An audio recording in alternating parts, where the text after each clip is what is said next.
আলহামদুলিল্লাহ খুব ভালো।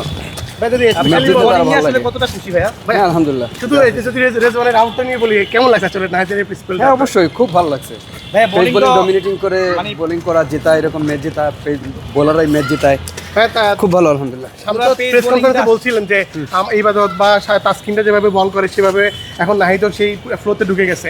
এই যে জুনিয়র যখন ছোট ভাই থাকে তখন তাকে কিভাবে গাইড করা হয়? বা অবশ্যই দেখেন, এটা আমাদের একটা পেস বোলারদের মধ্যে হেলদি একটা কম্পিটিশন চলতেছে, খুব ভালো। প্রত্যেক দিন কেউ না কেউ পারফর্ম করতেছে, তো এটা খুব খুশি যে নাহিদ রানা আজকে খুব ভালো বোলিং করেছে, ইভেন তো তাসকিনও খুব ভালো বোলিং করেছে, পুরো বোলিং ডিপার্টমেন্ট খুব ভালো করেছে আলহামদুলিল্লাহ। এটাই যে বোলাররা যে ম্যাচ জেতা, টেস্ট ম্যাচ জেতা, এটি প্রমাণ। হ্যাঁ, ওভারঅল আপনি অনেক জোরে বোলিং করেছেন আসলে, যদিও উইকেট তেমনটা পাননি, কিন্তু আপনার বোলিংটা আপনি কতটুকু খুশি? অবশ্যই দেখেন আলহামদুলিল্লাহ, সবচেয়ে বড় জিনিস হচ্ছে এত বড় একটা সার্জারির পরে আসা খেলাটাও এটা একটা অ্যাচিভমেন্ট। সো আমার কাছে মনে হয় আলহামদুলিল্লাহ যে রিদমে ফিরতে পারছি। দোয়া করেন সবাই যাতে সেকেন্ড টেস্ট ম্যাচের সুযোগ পেলে আরও ভালো করতে পারি। এবং সেকেন্ড টেস্ট ম্যাচটা আপনার ঘরের মাটিতে, হ্যাঁ অবশ্যই, মানে আপনার নিজের ফ্যান বা পরিবারের সবাই আসবে, আর সেটা নিয়ে আসলে কতটা মানে? অবশ্যই দেখেন, শুধু ফ্যান না, সবাই সিলেটের সব মানুষই আসে খেলা দেখতে, তো দোয়া থাকবে যাতে মানে আমরা ভালো করতে পারি। একটা প্রশ্ন, বাংলাদেশ দলটা আসলে এখন কেমন? বাংলাদেশ পাকিস্তানের মতন দলকেও ঘরের মাটিতে কিংবা বিদেশের মাটিতে বাংলাদেশ খুব সহজভাবে হারাচ্ছে। বাংলাদেশ দলটা কি হুট করে চেঞ্জ হয়ে গেল নাকি আপনাদের মানে কেমন দলটা এখন? আপনার কাছে কি মনে হয়? অনেক পরিশ্রম করে আমরা এই জায়গায় এসেছি, আর পাকিস্তানের মতো টিমকে আমরা আমাদের মাটিতে হারানো, ইভেন তো ডমিনেট করে হারানো, পুরো 5টা দিন আমরা ডমিনেট করেছি, তো এটা আলহামদুলিল্লাহ আমাদের লাস্ট 2 মাস যে আমরা এত কষ্ট করেছি তারই ফল। সো আসলে কষ্টটা কেউই দেখে না, সবাই শুধু রেজাল্টটাই দেখে।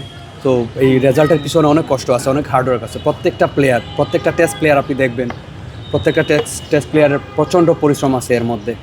সো আপনারা তো রেজাল্টটা দেখলেন, রেজাল্টটা খুবই খুশি যে আমরা বাংলাদেশ ডমিনেট করে জিতছি, কিন্তু এই জেতার পিছনে অনেক হার্ডওয়ার্ক ছিল। ক্যাপ্টেন শান্তকে নিয়ে কি বলবেন? আসলে শান্ত যেভাবে পারফরমেন্স করছেন বা ক্যাপ্টেন্সি, আনবিলিভেবল। দেখেন আমাদের আগে যে জিনিসটা হতো, আমরা রানের একটা থাকতো যে আমরা বোর্ডে রান পাইতাম না, কিন্তু আমাদের এখন ব্যাটসম্যানরা প্রত্যেকেই রান করতে পারছে। শান্ত 2টা ইনিংসে খুব ভালো ব্যাটিং করেছে, মুশি ভাই, সৌরভ ভাই। তো আলহামদুলিল্লাহ যে আমাদের ব্যাটসম্যানরা অনেক ম্যাচিউর এখন, আর আমাদের বোর্ডে আপনি প্রত্যেকবারই দেখবেন প্রত্যেকটা ইনিংসেই এনাফ রান থাকে, যার কারণে আমাদের বোলাররা আমরা মন খুলে বল করতে পারি এবং যে কোনো প্ল্যান আমরা করতে পারি, ক্যাপ্টেন যে প্ল্যানই দেয় আমাদের। আলহামদুলিল্লাহ দোয়া করেন আমাদের জন্য যাতে সেকেন্ড টেস্ট ম্যাচে আমরা ডমিনেট করে জিততে পারি। ইনিংস ডিক্লেয়ার করার পরে মেসেজটা কি ছিল আপনাদের, যে 2 সেশনের মধ্যে তাদেরকে আটকানো? আপনারা কি মানে? হ্যাঁ, আমাদের প্রথম থেকেই এরকম প্ল্যান ছিল আজকে, যে আমরা আসার পরে অ্যাটলিস্ট 200, 250, 280 এরকম আমরা টার্গেট দিয়ে আমরা বোলিং করব। সো এরকম প্ল্যানই ছিল, ক্যাপ্টেনের প্ল্যান ছিল, টিম ম্যানেজমেন্ট ওই প্ল্যানই করেছে, ঠিক আছে।